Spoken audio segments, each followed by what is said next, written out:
Break के बाद आपका स्वागत है। सबसे बड़ी कवरेज रिपब्लिक भारत पर लगातार जारी है। आपको बता दें, जो चुनाव आयोग के इलेक्शन कमीशन के जो रुझान आ रहे हैं वो आपकी टेलीविजन स्क्रीन पर है। बीजेपी 243, 243, 272 के आंकड़े तक बीजेपी नहीं पहुंच पा रही है। दूसरी तरफ कांग्रेस जो अब तक सेंचुरी लगाने से एक पीछे है।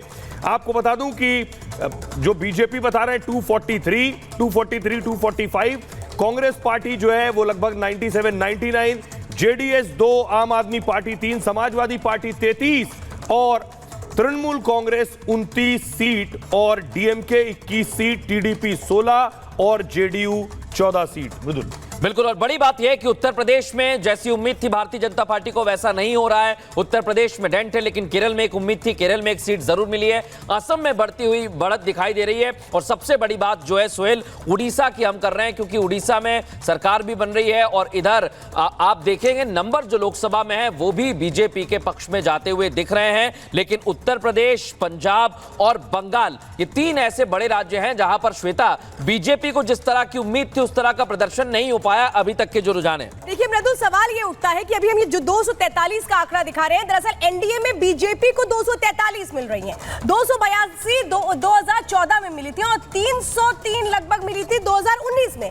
यानी इन 10 सालों में अगर देखें तो 2024 में सबसे कम सीटें इस वक्त बीजेपी को मिलती है। यहाँ पर नजर आ रही है उनके खाते में 243 सीटें। ओवरऑल अगर हम पिक्चर बता रहे हैं तो एनडीए के खाते में 297 सीटें आ रही है, तो वहीं इंडी के खाते में 232 है। क्योंकि उसमें अगर हम देखें तो सेंचुरी पार करती नजर आ रही है कांग्रेस, और कांग्रेस जिसने 44 सीटें जीती थी इसके पहले लोकसभा चुनावों में 2019 में, इस बार एक अच्छा प्रदर्शन करती नजर आ रही है। लेकिन फिलहाल इस वक्त आपको बता दें जो आंकड़े हैं वो सामने निकल कर आ रहे हैं धीरे धीरे, और यही नतीजों में तब्दील हो रहा है। उत्तर प्रदेश में जो प्रदर्शन है वो समाजवादी पार्टी और कांग्रेस ने साथ मिलकर के चुनाव लड़ा था। 63 सीटों पर समाजवादी पार्टी और 17 सीटों पर कांग्रेस ने चुनाव लड़ा था, और वहां पर समाजवादी पार्टी एक तरह से कहें कि एक अच्छे परफॉर्मेंस में नजर आ रही है। लेकिन ये कहें सोहेल कि वो फॉर्मूला पीडीए वाला जिसको आखिर तक भुनाती रही समाजवादी पार्टी, शायद उसने एक असर किया। देखिए श्वेता, अब क्या होगा जब कोई पार्टी जीतती है। समाजवादी पार्टी इस वक्त 33 सीट पर आगे चल रही है, कांग्रेस 7 पर, यह मिलाकर हो जाता है 40। बीजेपी 36 पर आगे चल रही है, आरएलडी 2 पर, यह हो जाता है 38। यानी 40 और एक तरफ 38, अपना दल और जोड़ दीजिए तो 39 सीट बीजेपी के पास हो जाती है। यानी मान लीजिए 80 में 50-50 सीटों पर आगे चल रहा है, 40-40 पर।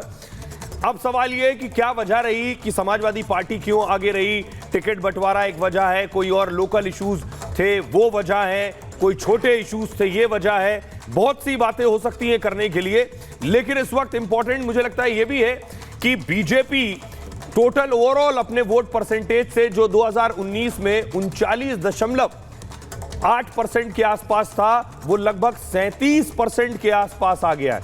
और वो बड़े बड़े नेता जो उत्तर प्रदेश में, मृदुल, अरुण गोविल साहब जो कि अभी फिलहाल आगे चल रहे हैं, लीड ले रहे हैं, उन्होंने लगभग 8000 की लीड ली हुई है। सुनीता वर्मा वो ट्रेल कर रही हैं जो पहले आगे चल रही थी। तो अभी जो मार्जिन है वो मार्जिन खुद बता रहा है कि कई सीटों में अभी फेरबदल हो सकता है।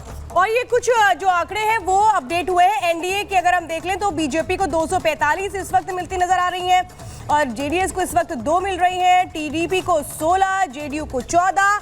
और ये इस वक्त हम आंकड़े बता रहे हैं जो अभी अपडेटेड आए हैं। अभी तक 243 बीजेपी बता रहे थे, लेकिन 245 हो चुकी हैं।